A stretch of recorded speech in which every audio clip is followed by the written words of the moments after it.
Hi friends, welcome to my channel. ఈ రోజు video చాలా ఇంట్రెస్టింగ్గా ఉందండి. వీడియోని ఎక్కడ స్కిప్ చేయకుండా ఎండ్ వరకు చూసేయండి.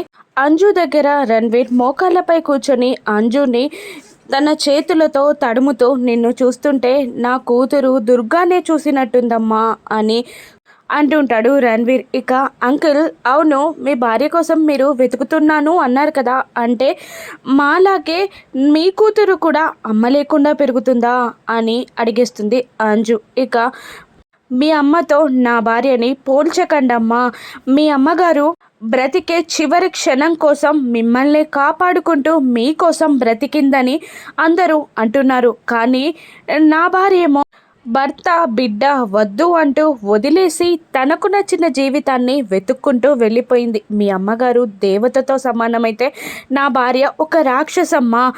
నా భార్యని మీ అమ్మగారితో పోల్చి మీ అమ్మగారి విలువని తగ్గించొద్దమ్మా అని రణ్వీర్ అంజుతో అంటుండగా, రణ్వీర్ మాటలకి మనోహరి ఒళ్ళు మండిపోతుంది. రణ్వీర్ ప్రేమగా అలాగే అంజును చూస్తూ ఉండిపోతాడు. ఇక మనోహరి కోపంగా ఇలా అంటుంటుంది అంజుని, అంజు, తెలియని వాళ్ళతో స్ట్రేంజర్స్తో మాట్లాడొద్దని డాడీ చెప్పారు కదా, మళ్ళీ ఎందుకు మాట్లాడుతున్నారు, లోపలికి వెళ్ళండి అని మనోహరి కసురుతూ ఉండగా, అదేంటంటే అలా మాట్లాడుతున్నారు, ఆ అంకుల్ పేరు రణ్వీర్, తన కూతురు పేరు దుర్గా, ఈ మాత్రం చాలు కదా మాట్లాడడానికి అని అంటూ మళ్ళీ అంజు రణ్వీర్తో మాట్లాడుతూ ఉండగా, అంకుల్ డాడీ కోసం వచ్చారా మీరు అని అమ్మో అడిగేస్తుంది. అవునమ్మా అని రణ్వీర్ అంటూ ఉండగా, రండి అంకుల్ లోపలికి వెళ్దాం అని అంటూ పిల్లలు నలుగురు రణ్వీర్ని రమ్మంటూ ఉండగా, అంజు అయితే చెయ్యి పట్టుకొని లోపలికి లాక్కెళ్తూ ఉండగా రణ్వీర్ చాలా హ్యాపీగా ఫీల్ అవుతూ ఉంటాడు. రణ్వీర్ మర్యాదగా లోపలికి వెళ్ళి అందరికీ నమస్కారం పెడుతూ ఉంటాడు. ఈ రణ్వీర్ ఏంటో నన్ను దయ్యంలా పట్టుకున్నాడు అని మనోహరి అనుకుంటూ ఉంటుంది. ఇక గుమ్మానికి అడ్డంగా ఆరు ఉంటే కూడా ఆ పిల్లలు రణ్వీర్ అందరూ ఆరు లోపలి నుంచే చొచ్చుకొని వెళ్ళిపోతారు. తను ఒక ఆత్మ కదా, భయపడి పక్కకి జరుగుతుంది ఆరు. ఆయన ఎందుకు వచ్చారా, ఈసారైనా మనోహరిని తీసుకువెళ్తే బాగుండు అని అంటూ విండో దగ్గరికి వెళ్ళి వాళ్ళు ఏం మాట్లాడుకుంటున్నారో వినడానికి ట్రై చేస్తూ ఉంటుంది ఆరు. ఇక అమర్ని సదాశివం గారు, రణ్వీర్ వచ్చారు రారా అని అనగానే ఇక అమర్ రాగానే మర్యాదగా లేచి నిలబడతాడు రణ్వీర్. ఇక కూర్చుంటాడు. అమర్ కూర్చోగానే మనోహరిని కోపంగా చూస్తుంటాడు రణ్వీర్. రణ్వీర్ అమర్తో ఇలా అంటుంటాడు, ఈ పక్కనే నాకు ఒక చిన్న పనుండి ఇటు వచ్చాను సార్, ఇప్పుడు పక్కకి ఎలాగో వచ్చాను కదా, మీ ఫ్యామిలీని కలవాలి అనిపించింది, ఎందుకంటే మీ ఫ్యామిలీని కలిస్తే నాకు చాలా హ్యాపీగా అనిపిస్తుంది, నా ఫ్యామిలీతో నా వాళ్ళతో ఉన్నట్టు అనిపిస్తుంది, అందుకనే కారణం దొరకగానే వచ్చేసాం సార్ అని అనగానే అందరూ హ్యాపీగా ఫీల్ అవుతూ ఉంటారు.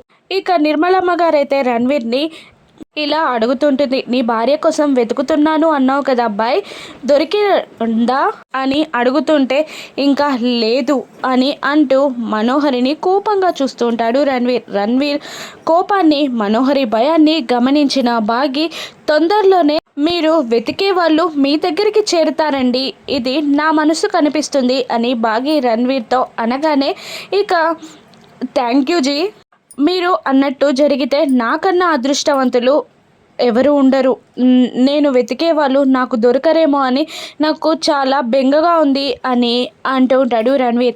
కాఫీ తీసుకురా అని అంటూ ఉంటుంది నిర్మలమ్మ బాగిని. అలాగే అని అంటూ బాగి వెళ్ళబోతూ ఉండగా అమర్కి ఒక ఐడియా వస్తుంది.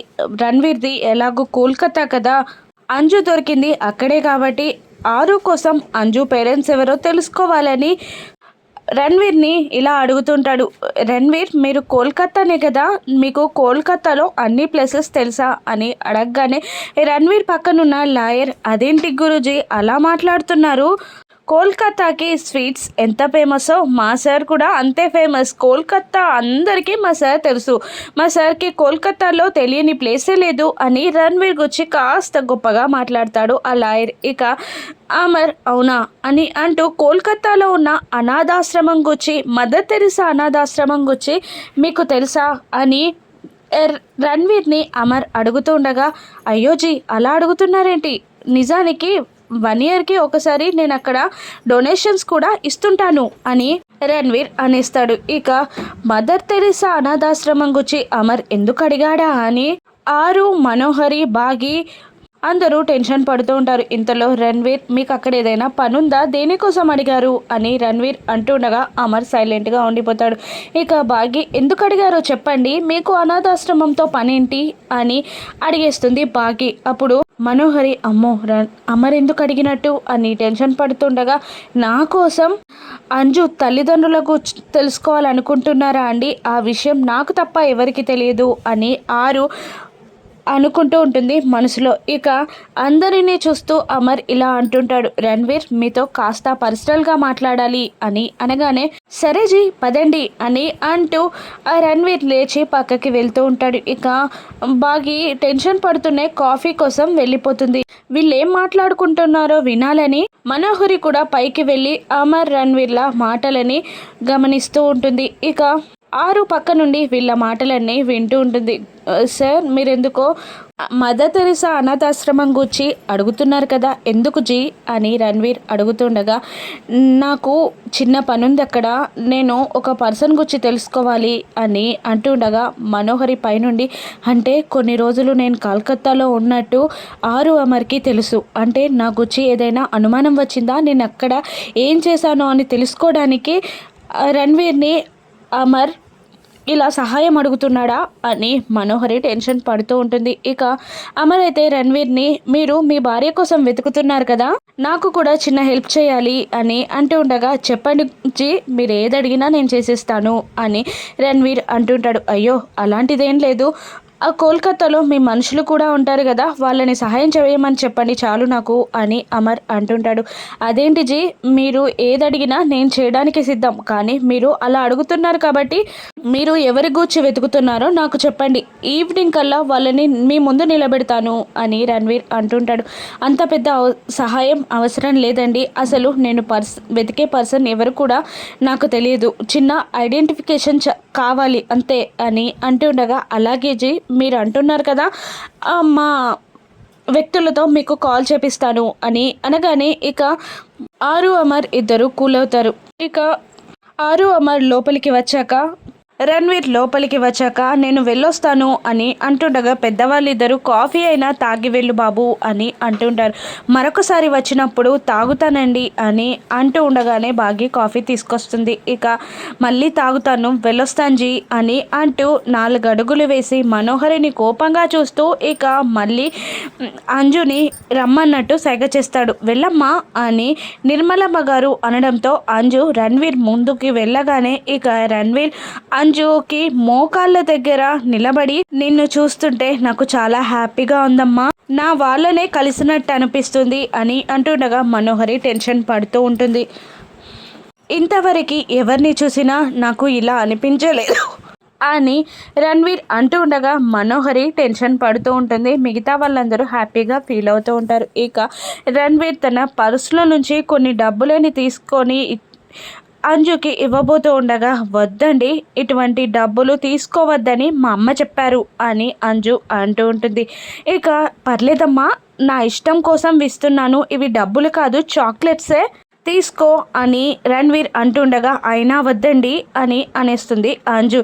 ఇవి డబ్బులు కాదమ్మా చాక్లెట్సే, నీ ఇష్టాలేంటో నాకు తెలియవు కదా, నెక్స్ట్ టైం నుంచి నీ ఇష్టాలేంటో కనుక్కొని నీకు ఇష్టమైనవే తీసుకొస్తాను అని రణ్వీర్ అంటూ ఉండగా, ఇక అయినా వద్దండి అని అనేస్తుంది అంజు. ప్లీజ్ అమ్మా నా కోసం తీసుకో అని రణ్వీర్ బ్రతిమిలాడుతూ ఉండగా, ఇక అంజు అమర్ వైపు చూడగానే అమర్ తీసుకోమన్నట్టు సైగ చేస్తూ ఉంటుంది. ఇక భాగ్య అయితే ఇలా అంటూ ఉంటుంది, తీసుకో అంజు, అంతలా అడుగుతున్నారు కదా అంకుల్, నెక్స్ట్ టైం అంకుల్కి కూడా నువ్వేదైనా గిఫ్ట్ కొనివ్వు అని అనగానే ఇక అలాగే అంటూ అంజు తీసుకుంటుంది. అప్పుడు అంజుని దగ్గరగా తీసుకొని నుదుటిపై ముద్దు పెట్టి ఇక బయటికి వచ్చి, మనోహరి నువ్వెక్కడున్నా నిన్ను చంపేసి నా కూతుర్ని నేను తీసుకొచ్చుకుంటాను అని కోపంగా అంటుంటాడు.